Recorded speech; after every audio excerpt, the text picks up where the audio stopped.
drivers no obi on ma out just say the all driver no ahomete mo se mo omo ticket ni na the police na de nko na driver ya ye 10 cities per inti sika kakra bi a obechi yes remo adwuma mo ye no eye ni mo nyam na no mi hu omo mre bi omo de ba ya konta se sa mra de pa MTT di for so omo de ye adwuma okroma se ya ene nkaka bi antu ade hwe emra like as a guided driving any DVLA for so approving it fine barry any from so we are sika we say utua bi as 100 cities we say wa mo seat belt we say utua 1 points one there akweta me kan kakra dam say eh any esen kakra ntukure mu sa e ka tonso bi enu e be adwuma taxi bi enu no me be adwuma na se ti omo de aboba tufo bo mo into hunu say wo no we no oye wo man fa na nwem mo mra no me fa ni nyina nya adwuma mege 10 any 20 na wo be swing na ne me ka say me de mra ni ye adwuma mo tie bia there are some recalcitrant drivers yes a driver for ni bisu duabo ye ka no yes police ni no cry e show ni human face no odi nsem hunu kire no pa eti yes ra no pay course na e ba no akwai to say highways not to do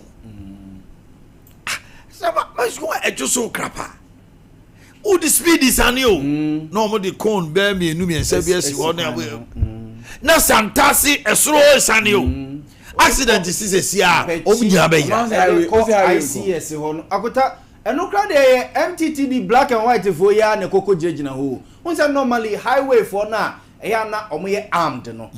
petrol e bia bebrene bia based on suspicion bi no mo e ko hono ma ba be gina hono mo na bi omo stop him no what I'm saying is say e kwan no highway no yes omo ayo mu jejina so MTT the black and white for no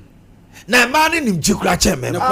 community no ho he e ma no on say airport he inshaya so ba ye command inshaya so ba ye command me bo inshaya so oh my god inshaya so yen hay office bi o yen so di mu pa o staff memorial market ye or divisional commander yeah divisional edu na pa almost boys ye scatter o around the whole area Daba ni ba ku kutua wa habo so obi o tua airport. Why na scatter? Akota o dem fan say ufri Santas run about e ba.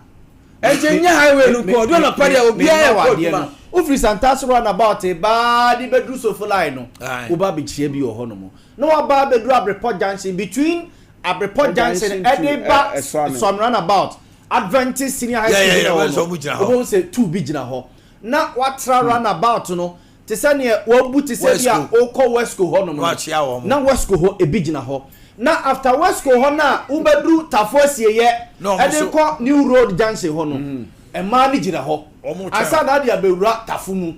so hu intakota so drive from Santas roundabout now they about tafua wo dey batafua wo dey hwe ubeti esika ma akoma eti bosome no a day on camera no that's sales are it's like virtually they are doing the sales for Zongo and Zongo police station say yeah the MTTD for na ba say omomeboa for traffic flow near there MTTD na ye na ba be gino nom say omoma traffic ni inflow bia ahafo e bia ha activity e bia momesen ko na be ya ahafo be ye you know enya no na ye ni interest too nemum onam line nemu sei inspection and oye inspection any omania omode check what na wa yi for any insurance e wo na kota for for no Araga Junction for no bese bi sia baako nye ni interest boss ene bi nya obi nyino na we ene ba bi nya bibi ara be ne do oye no kika na guy bi otan de no say na me really man we ni pakro and also Omanhene was what done it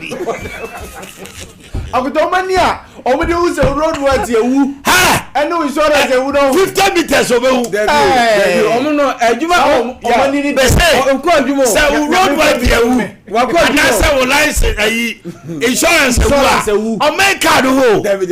from ayi ho na no say about 30 meters away or 50 meters police treat say insurance na say ni no me who be da any way pa na ka omotimi any awusiafo ya da wase de mesia abolisifo mo ya adwuma. Oh yeah. We knew how many ye did ye ka we jira. At the end of the day, BBC say amoni e be frem. Ya ka ni say o mami ye ne o. No ya wo nyina. Ya say wa yi nya hwe ye me bi de ye. Me do omunim say kaza me de me ni wo mo a. Afa na wo me duru ho no ma say ya me abze o Collins. Ya o ya action. Okay. Na ma je wo mo. Awo ji Collins.